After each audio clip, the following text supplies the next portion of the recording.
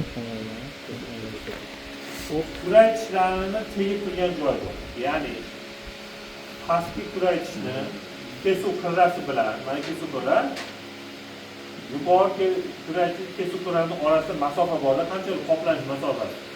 Mana shu qoplanish masofasi markaziga biz ay deymiz. Ya'ni I nuqta deyiladi. I nuqta degani istival nuqta degani. Ya'ni kesuv bilan kesuvning orasidagi nuqta degani. Malyarlarni birinchi sinf qiluvchi belgilangan nuqta MM deyiladi. Ya'ni malar malaris nuqtasi deyiladi. Malyar bilan malyar o'rtasidagi nuqta.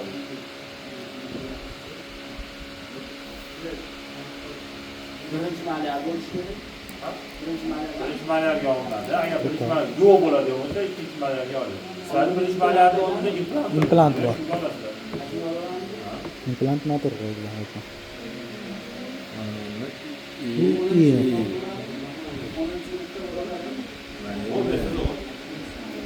MM nuqta. Mana nuqta. Nima uchun kishi harfini belgilayapmiz? Suyak katta. Suyakka aloqasi yo'q. Suyakka aloqasi yo'q. Keyingisi. Hop. Qaranglar. Malyar aytyapman. Mana bu. Spinallar posterior pastida qoladi. Yuqoridan ichga botib turgan joyi bor. Mana shu nuqtaning nomi A nuqta deyiladi. Aniqlarni ko'rsatyapti. Pastki jag'ning eng ichga botib turgan nuqtasining nomi B nuqta deyiladi. Pastki jag'i joylashgan B, tepadagi A nuqta deyiladi. Diplar smetri. Mana eng kirgan joy, mana. Kirgan joy. Mana bu. Eng kirgan joy. Pastki jag'ning eng oldingi botib turgan nuqtasi bor. Eng oldin botib turgan joyi Paganion nuqta deyiladi. Paganion. Ginatyon. Astagi. Paganion deyiladi. Paganion nuqtasi. Hop. Pastki jag'ning eng pastdagi chegarasi oldingi eng pastdagi chegarasi. Gnation nuqtasi deyiladi. Mana. Gnation nuqta deyiladi. Jag nuqtasi. Pastki jag'ning tanasi tugab shoxa boshlanayotgan joydagi nuqtaning nomi ganion nuqta deyiladi. Go deb belgilanadi. Gonion yoziladi. Ganion nuqtasi deyiladi.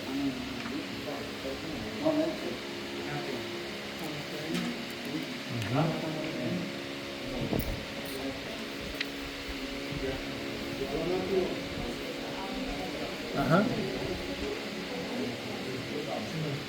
Bo'ldimi? Bo'ldi. Asosiy nuqtalarni belgilab berdi. Inson savolida nuqtalarni belgilaydi desa, shu Bu nuqta, nuqtalarni A nuqta, belgilaydi. Endi biz bu satırlarga nuqta. o'tamiz.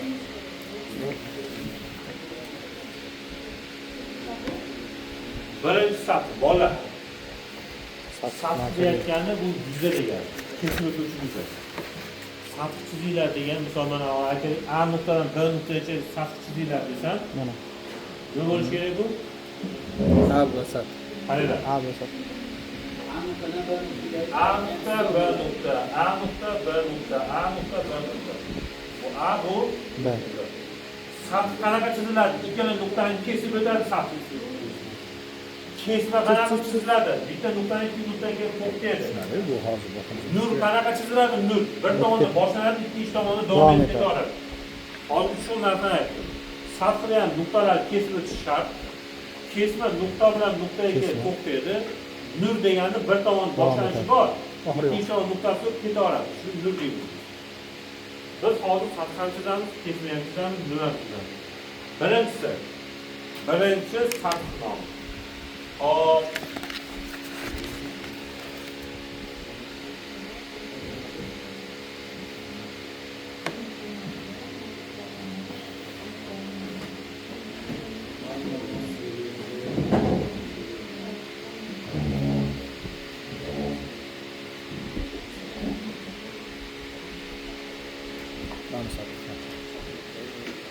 Birinchi satrimiz Selyon nuqtasidan boshlanib, selyon bilan nazyonni kesib o'tadigan sathni.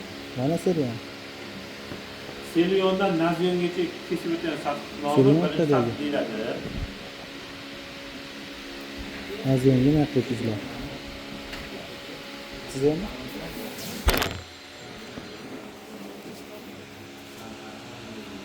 Bu sathni nomi CP bilan belgilanadi. Nima CP?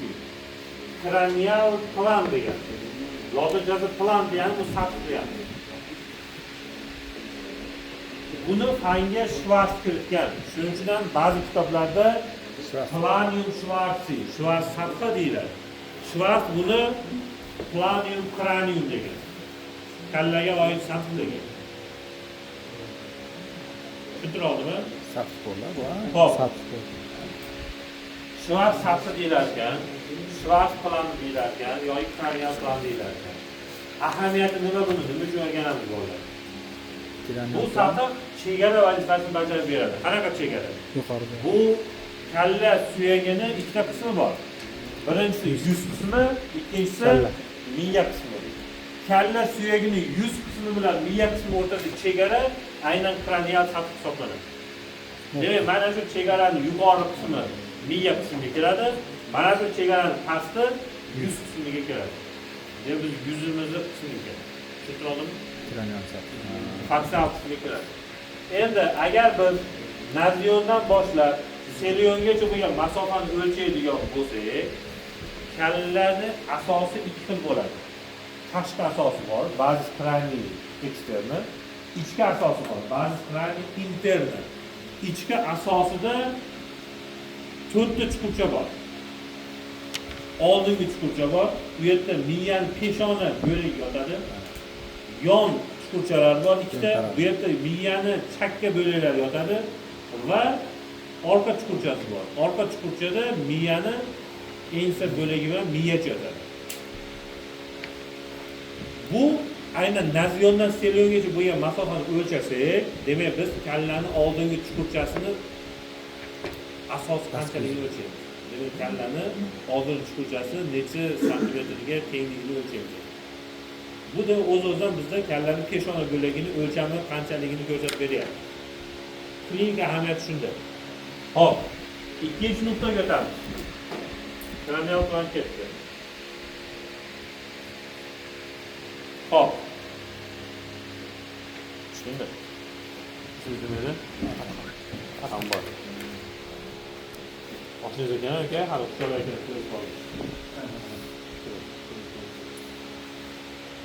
Germaniyaning Frankfurt shahrida shunaqa normativ qabul qilingan. To'g'ri teliringan olish uchun bolalar Frankfurt gorizontalidan foydalanamiz. Frankfurt shahrida gorizontal qabul qilingan. To'g'ri rentgen, ya'ni teliringan olishimiz uchun. Qanaqa qoida bor? Aka, ko'zni pastga qadasini toping, ko'z kasasini pastga qadasin.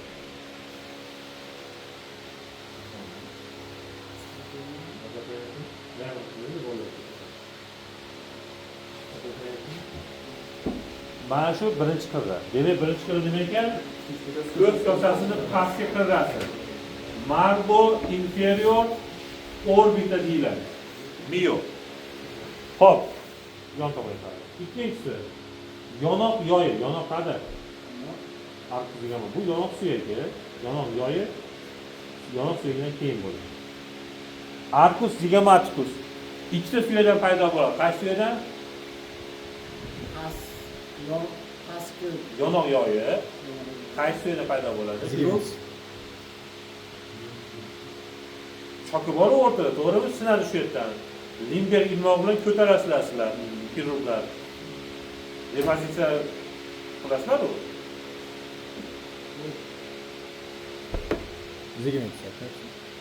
Yonoq yoyi degan yoy bor. Yonoq suyagi bor. Mana bu uchburchaksimon suyak bo'ladi. Processus temporalis osis zigamaticus degan narsa bor. Ya'ni yonoq yoyining chakka o'sig'i bor. Ikkinchisi Processus zigamaticus osis temporalis degani ham bor. Bu nima ekan? Processus temporalis osis zigamaticus. Bu nima ekan? Processus zigamaticus osis temporalis. Ikkalasi qo'shilganda yonoq yoya paydo bo'ladi. Arcus zigamaticus paydo bo'ladi. Shuni yuqori qismi, ya'ni margo superior arcus zigamaticus. Yonoq yoyning yuqori qismi to'g'ri gap ekan. Toping buni.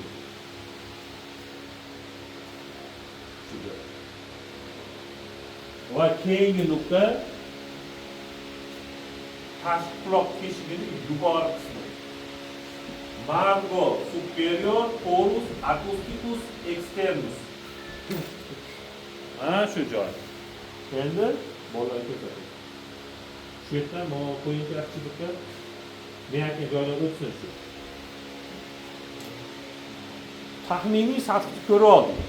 Mana shu sath Frankfurt gorizontali deyiladi. Frankfurt olim nomi bilan emas, shahar nomiga qo'yilgan. Nima qoida? Biz to'g'ri terli rentgen olishimiz uchun Frankfurt gorizontali bemor turgan sathga parallel bo'lishi kerak. Tushuntira oldimmi? Yerga parallel bo'lishi kerak. Agar bu boshini qo'ying. Rentgen oliga tepa ko'taringda. Tepa bosh ko'taring. Mana bu holatni olsak, Frankfurt gorizontali tepa ko'tarilib ketyapti. Bu samoda yer sathiga nisbatan qayerdadir tutash paydo qiladi baribir. Demak, noto'g'ri teleranga olingan. Pastga tushiring. Bu holatda ham samoda fazoviy ko'radigan bo'lsak, qayerdadir sathga tutash paydo bo'ladi. Bunda ham noto'g'ri olingan bo'ladi. Siz shunaqa olingki, parallel bo'lsa yer sathiga va shunda biz telerangani to'g'ri olgan bo'lamiz ekan. Ikkinchi sath Schwarz analiz bo'yicha ikkinchi sath. Xo'p, qayerdan qayerga ko'tariladi? Kariom nuqtasidan Arimdan nuqtagacha o'tadi.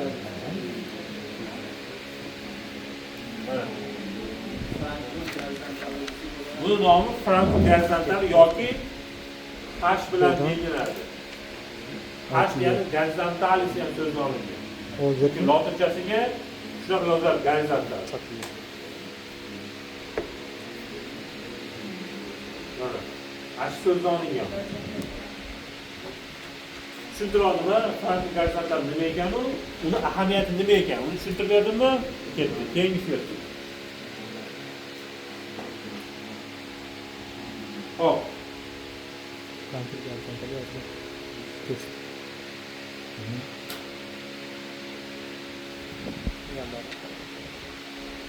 Spina nasalis anteriordan spina nasalis posterior o'tayotgan sath bor bo'ladi. Sizdan SSR'dan SST yetishtilayotgan nuqta bor. Sath bor. Buni nomi spinal plan deyiladi, ya'ni spinal sath degani. Nima ahamiyati bor? Sizning sathda spinal sath deyiladi. Ahamiyati nima? Bu ham chegara vazifasini bajarib beradi. Nima chegarasi? Yo'q. Bu taun nazi bilan taun morisni chegarasi. Burun bo'shlig'i bilan aytaylik og'iz bo'shlig'i chegarasi. Mana endi shuni tepasini lor ko'radi, shuni pastni biz ko'ramiz. Mana bu chegara, erta ekspertizada chegarani chizayotganda rentgenni shu yerdan chizamiz o'rtoqlar.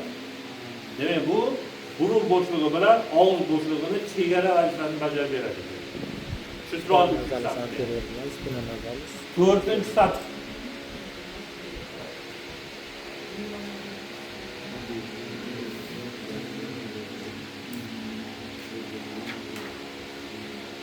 Mana bundan endi o'tayotganimiz sizni.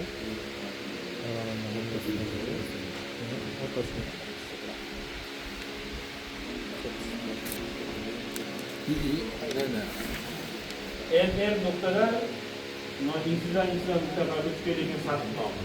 Buni nomi okklyuzion plan deyiladi. Okklyuzion sath deyiladi. Bu yuqori pastlar tish xatolarni bir-biridan ajratib turadi va bizga okklyuzion sathni chizmasini ko'rsatib beradi klinik ahamiyat.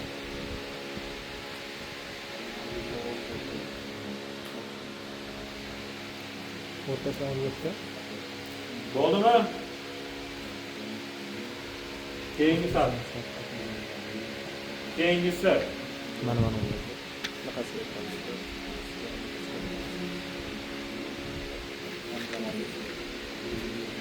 Bahang ya mana? Ko'ramiz. Salah. mana yerda qaysi nuqta bor edi? Gnation. Gnation. Gnation. Gnation bor. Mana yerda qaysi nuqta bor edi? Joniyor. Ganio. Ganyon nuqtasi. Mana shu ikkala nuqtani o'zaro bir-biriga tutashtirgan sathni nomi mandibulyar plan deyiladi. Pastki jag, ya'ni mandibulyar sathi deyiladi.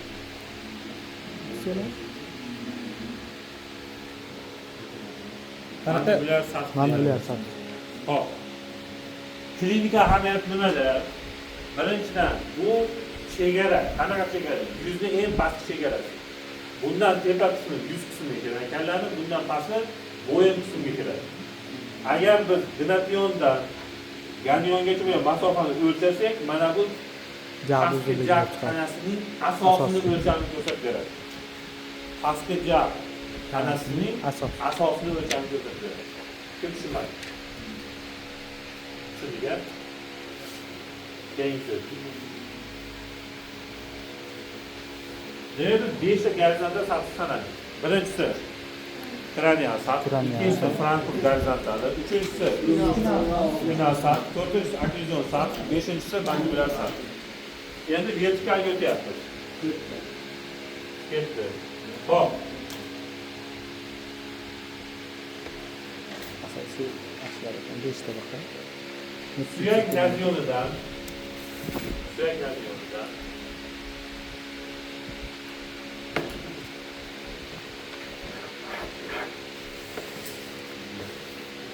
A chiziqdagi o'tilgan sathi bor. Buni kesma deyiladi. A nuqtaga o'tilgan sathi nomi kesma. Naziondan boshlanadi. A nuqtaga yerni boradi. Suyak nazionidan A nuqtaga o'tayotgan vertikal chizma sathi bor. Sath bo'lsam bu nima qilamiz? Nomi nima buni? Aka yana bitta kitobda shunaqa tushuncha ham kelib qolishi mumkin. Simon sathi degan. Bolalar. Polani Simon deydi. Simon sathi nima? Frankfurt gorizontal chizigi yo'q. Frankfurt gorizontal chizigami? Ana shuni yana bitta nomi Simon sathi deyiladi. Hali kranial sathi deya bitta nomi Schwarz sathi deyiladi. Schwarz olim nomi bilan. Frankfurt gorizontal yana bitta nomi Simon nomi bilan ataladi. Simon sathi deyiladi. Men uni nimaga esladim? Mana bu Kesma. suyak nazionidan A nuqtaga o'tayotgan sathi nomi yuz sathi deyiladi. Faksial sathi deyiladi. Demak, faksial sathi deyiladi. Yoki yuz vertikali deyiladi. Avtor nomi bilan, muallif nomi bilan. Down sathi deyiladi. Yomon. Ba'am chizamiz. Down sathi deyiladi bunga. Yoki faksial sathi deyiladi. Faksial sathi deyiladi. Yoki down sathi deyiladi. Hop, klinik ahamiyati nimada? Nima uchun buni ahamiyati bor? Nimani bildiradi? Bilasizlarmi bu? Qarilik turgan. Yo'q, qarilik. Odamning yuzi qavarag'ini botin o'zini ko'rsatib beradi. Agar bu tomonga qarab ketsa, demak yuz qavaraq.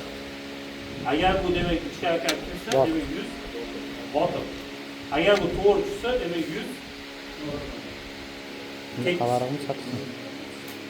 Mana. Uni olib ko'rsatamiz. Hop.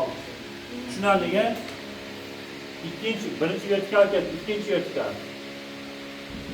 Mana shuni oldida teri nazioni turibdi. Tushungan. Tushuninglar? Teri nazioni. Ishni ham topinglar. Naziondan seniongacha bo'lgan masofa bor. Qaysi sathida bu? Kranial sath.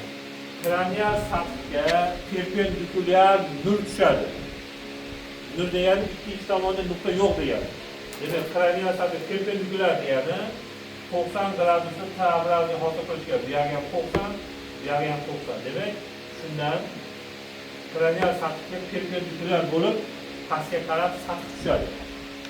Buni nomi burun nazionidan boshlanayotgani uchun nima deyiladi? burun sathi deyiladi. Sath. Burun sathi. Yana bitta nomi muallif nomilar bilan aytiladi. Dreyfus sathi deyiladi. Bunaqasi ketadi. Olib ketadi. Pastdagi tushadi. Nom nima edi? Dreyfus sathi deyiladi. Avtonom Dreyfusniki yoki burun vertikali deyiladi. Siz oling. Burun vertikali deyiladi.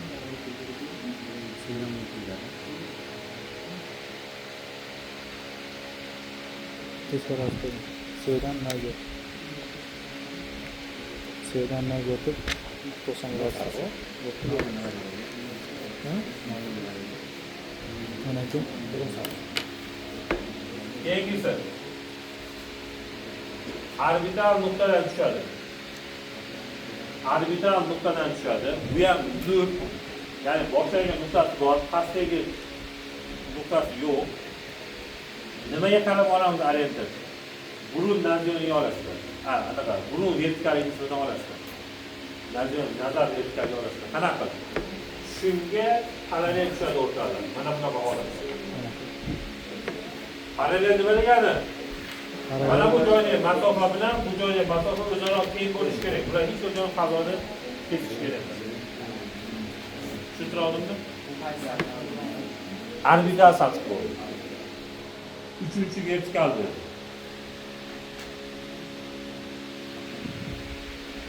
Hop. Buni masofasi To'rtinchi vertikal. Siz ko'ring, haqqomi?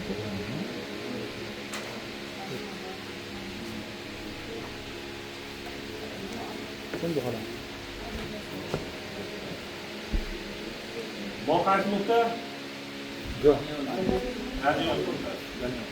Ganyon nuqtasi bilan bo'g'im boshi orqa devorini kesib o'tgan sath bor.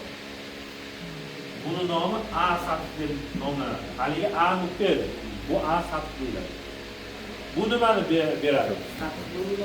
Sath. Bu nimani beradi? Yuzning orqa chegarasini beradi. Mana shu. Yuzning orqadagi chegarasi.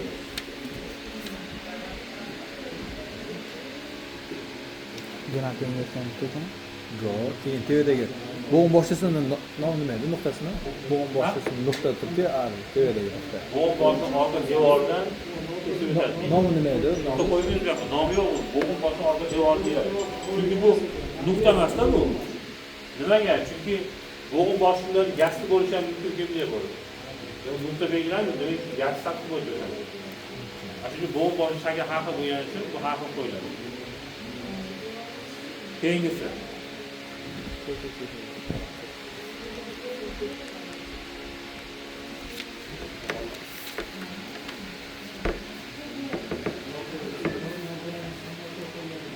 Ana bo'g'im boshchasi.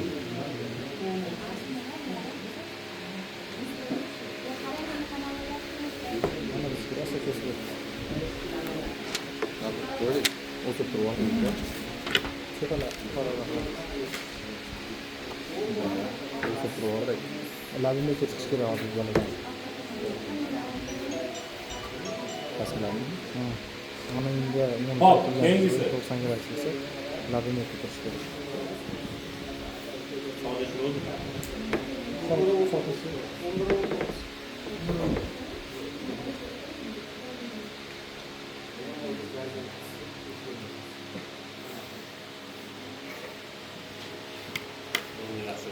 Qaranglar. Kranial sathi bilan fatsial sathi kesishgan joyida pastdagi ichki nuqta, bu nuqtani burchak. Biz shunaqa belgilaymiz. Pastki ichki burchak, pastki tashqi burchak, yuqori tashqi burchak, yuqori ichki burchak bo'ladi bu. Pastdagi ichki burchak fatsial burchak deyiladi. Kranial sathi bilan fatsial sathi kesishganda hosil bo'lgan pastki ichki burchak fatsial sathi deyiladi.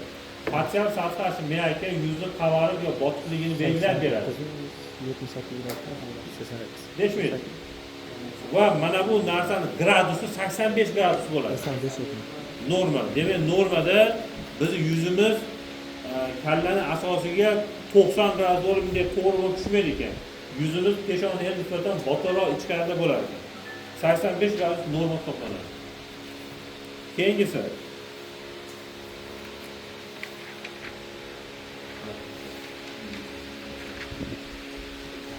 Hop.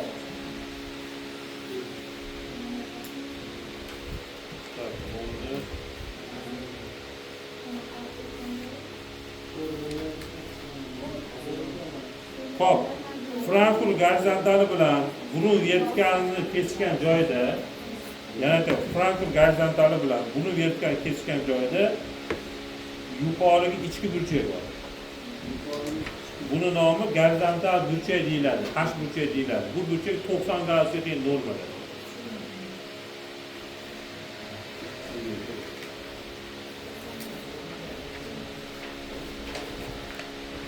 Keyingisi.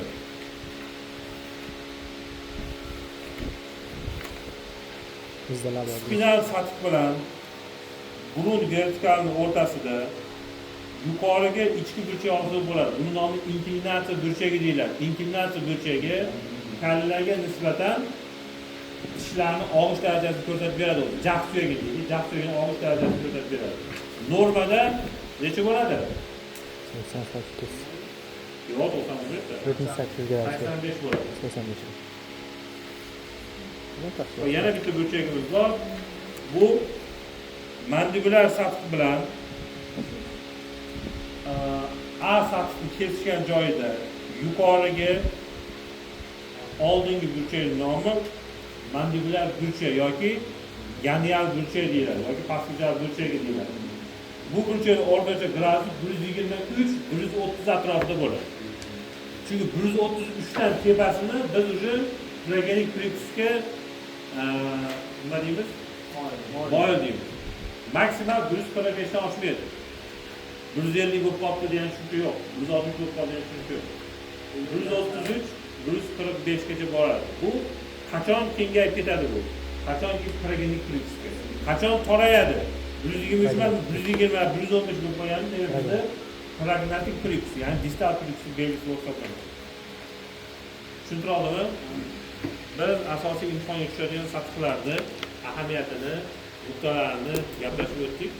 Demak, bizda hozir qolyapti amaliy ko'nikma ikkitasi. Antropometriyani ko'rib olishimiz kerak, qarang, eslab olishimiz kerak qanday o'lchanishini, и bir-ikki oy bilan yopishtirish, qotirish, boshqa-boshqani mayda ko'rsatib beraman. Hozir kasal ko'rganim men 3-4 talaba ishladim. Qanday yopishtirishda falsafani tushuntirib berdim. Yana kasal bor. Ungacha imtihongacha kasallarni bitta chiqmagan odamni olib chiqib ko'rsata olamiz, aslida tushuntirib. Nima savol bor ichida? Bugun dars tugadi. Bitta ko'rishamiz.